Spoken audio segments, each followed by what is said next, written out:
Hello and welcome to the Bellingham Real Estate Podcast. I'm Paul Balzotti. I'm here with Mr. Pat Starr. And today we are talking about commercial real estate.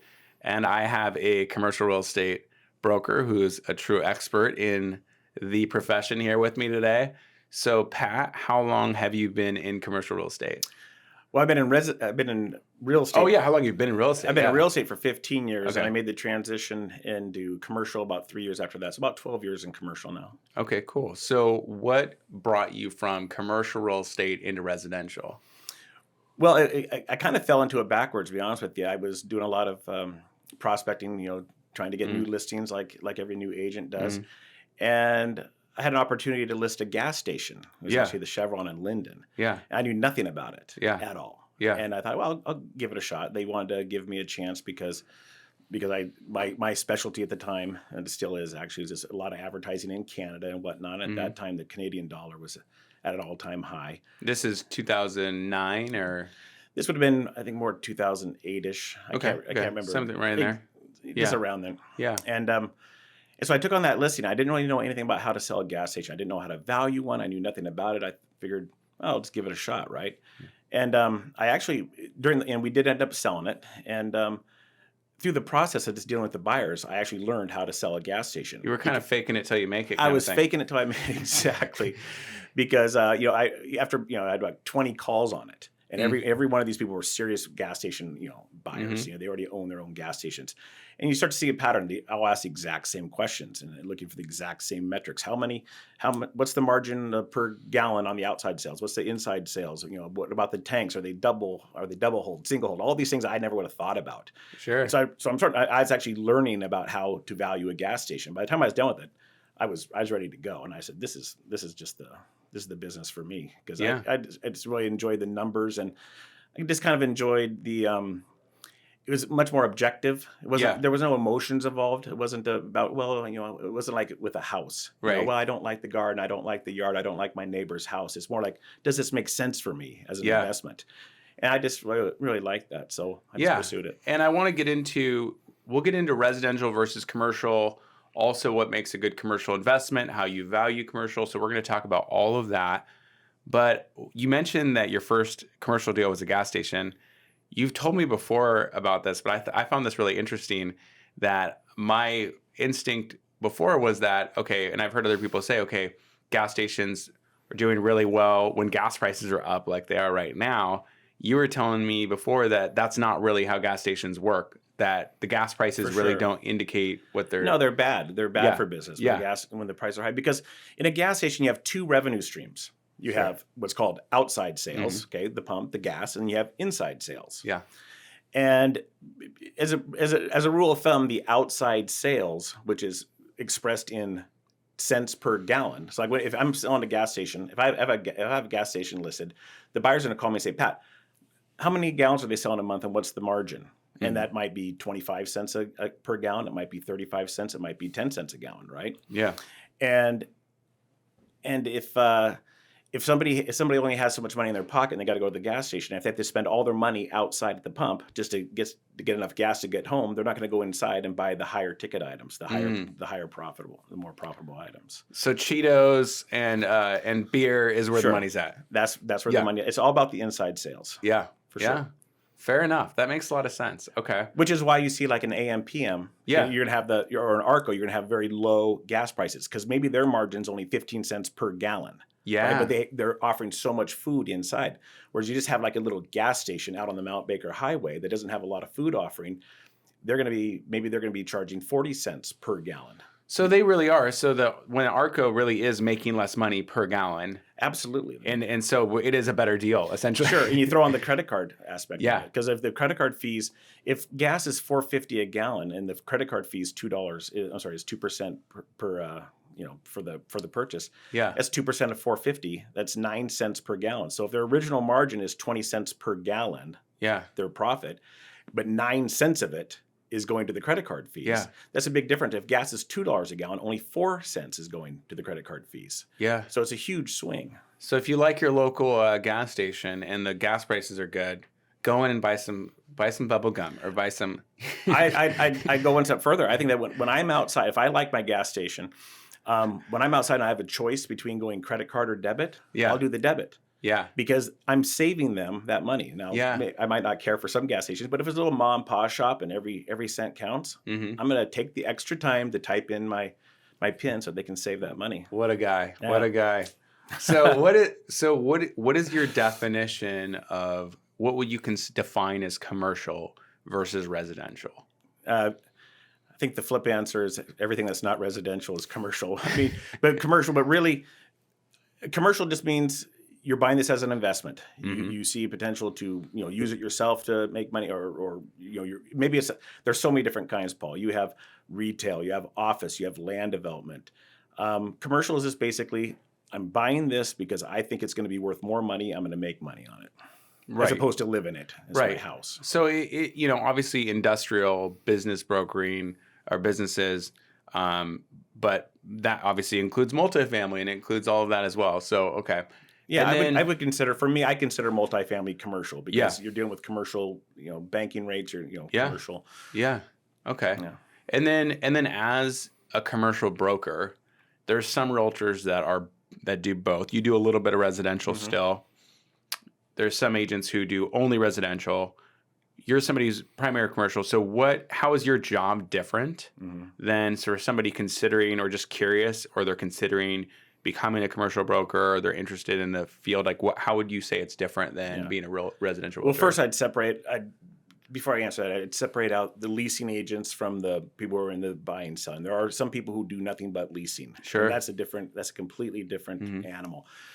The biggest difference is, I'd say, as far as the actual process, making the offer and how much, the time from offer to closing, what happens in between, much longer timelines. So like residential, you maybe going to have a 5-day inspection, 10-day inspection, 21-day financing addendum, close in 30 days, right? Commercial, if you can close something in 30 days, you're pretty happy. And it was obviously just a great deal, and the person just wanted to buy it all cash because, in a commercial deal, commercial loans, for one thing, take about 60 days as opposed to 10 days, 14 days. You can pull it off in residential. And so they're just a lot longer feasibility periods. We don't have inspection periods. We have what's called feasibility periods. They're just blanket. Go and see if this property works for you. Do whatever you want. Here are all the records, all the books. Figure it out. And so they take a lot longer. So what this means in real life is, I will have less deals in a year.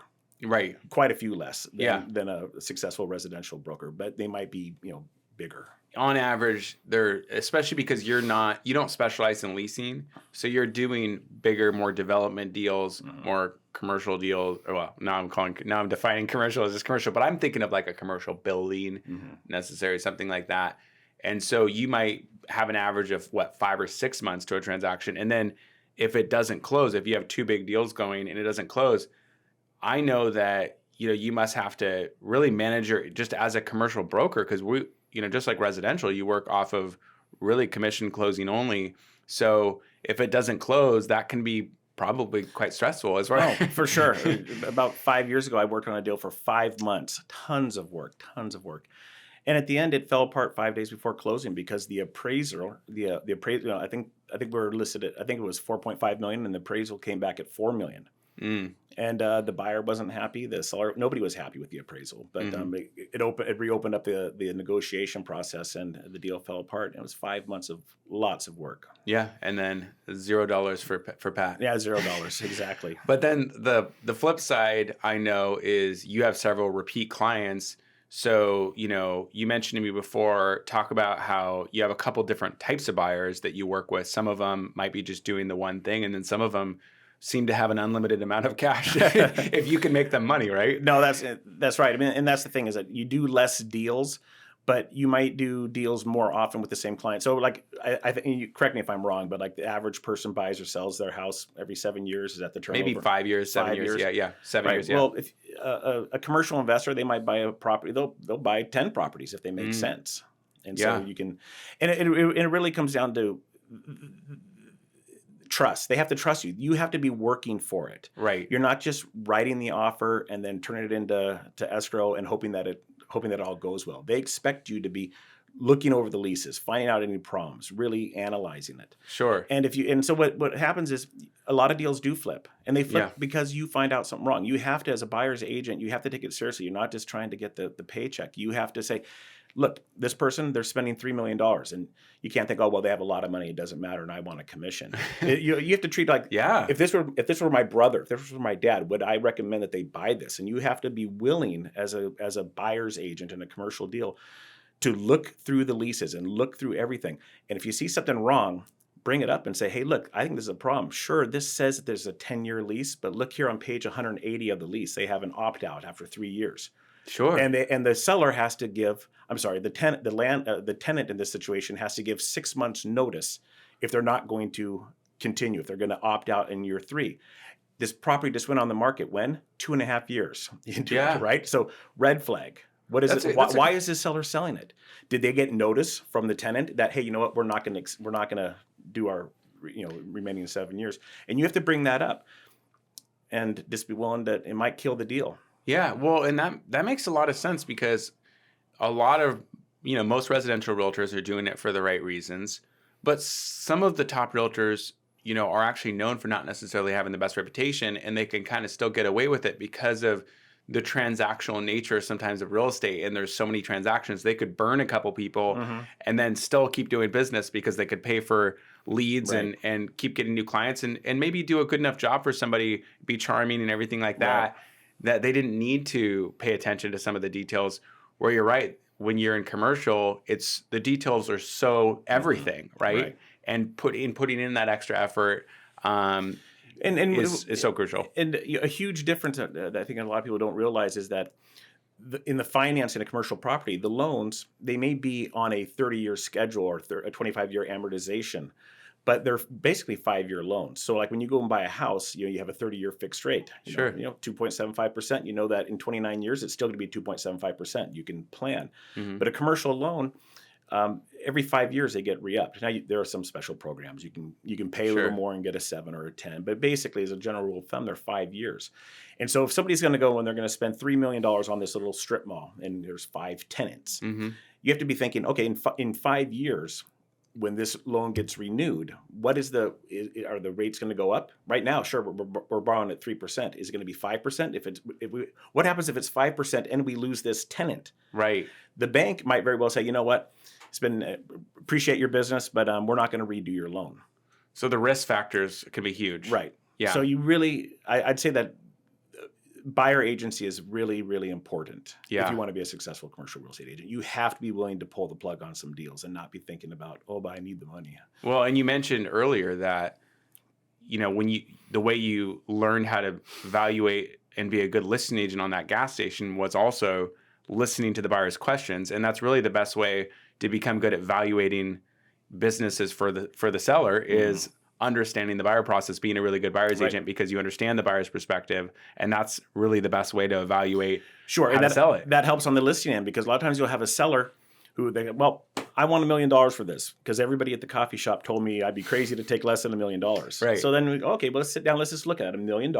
So buyer comes by and they have 25% down, and how much money are they going to put in their pocket at the end of this process? And sometimes you show the seller, this is why nobody's going to buy this. It's not like a house. You have a farmhouse. There's all types of intrinsic things. Well, you have 40 acres. Well, some people don't want 40 acres. Right. You know what I mean? So, but with commercial, it's very objective. It's just fact based. So this happens a lot of times with a seller. They say, I want $1 million. Yeah. Okay. So sometimes it's very easy to show them that the only person who's going to buy this is an all cash buyer. Right. Now, there might be somebody who has $1 million who will buy it, but nobody who has $250,000 is going to try to buy this and finance it because no bank will give the loan. Right. Right. And so then the conversation becomes with the seller. So there are, how many people have $1 million laying around versus how many people have $250,000? Sure. The buyer's pool is a lot bigger. There's a lot more people with $250,000 than there are with $1 million. So then it's just a matter of education. So, Mr. Seller, if you insist on $1 million, that's fine. Just so you know, it's going to be a smaller buyer pool. It's not financeable at this.